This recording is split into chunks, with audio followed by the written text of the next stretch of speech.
গ্রামে একটি পুরনো কুঁড়েঘর ছিল যা বছরের পর বছর বন্ধ ছিল। গ্রামের লোকেরা বলতো রাতে সেখানে ভূতের ডাক। শেখ, এক সাহসী যুবক, চ্যালেঞ্জ গ্রহণ করে কুঁড়েঘরে রাত কাটানোর সিদ্ধান্ত নেয়।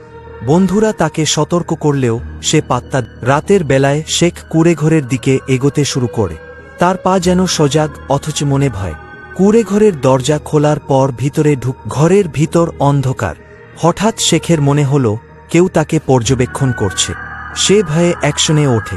তার শ্বাসযন্ত্র ভারী হয়ে আসে। হঠাৎ একটি মৃদু কণ্ঠ শোনা যায়, শেখ। সে চমকে ওঠে। ভয় পেয়ে ফিরে দেখতে পায় একটি সাদা পোশাক পরা নারী। নারীটি জানায় তার নাম মায়া। অনেক বছর আগে সে এখানে মারা গেছে। তার আত্মা মুক্তি চায়। মায়া বলে, তুমি যদি আমাকে মুক্ত করতে চাও তবে তোমাকে একটি মন্ত্র পড়তে হবে।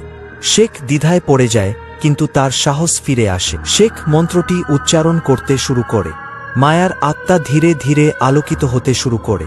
ঘরটি উজ্জ্বল হয়ে ওঠে। মায়া বলল, ধন্যবাদ শেখ, এখন আমি মুক্ত। তারপর সে এক বিশাল আলোতে বিলীন হয়ে যায়। শেখ কুঁড়েঘর থেকে বেরিয়ে আসে এক নতুন দৃষ্টিভঙ্গি নিয়ে। সে বুঝতে পারে ভূতেরাও কিছু বলতে চায়, আর গ্রামবাসীদের ভয় কাটানোর জন্য সে তাদের গল্প বলার সিদ্ধান্ত নেয়।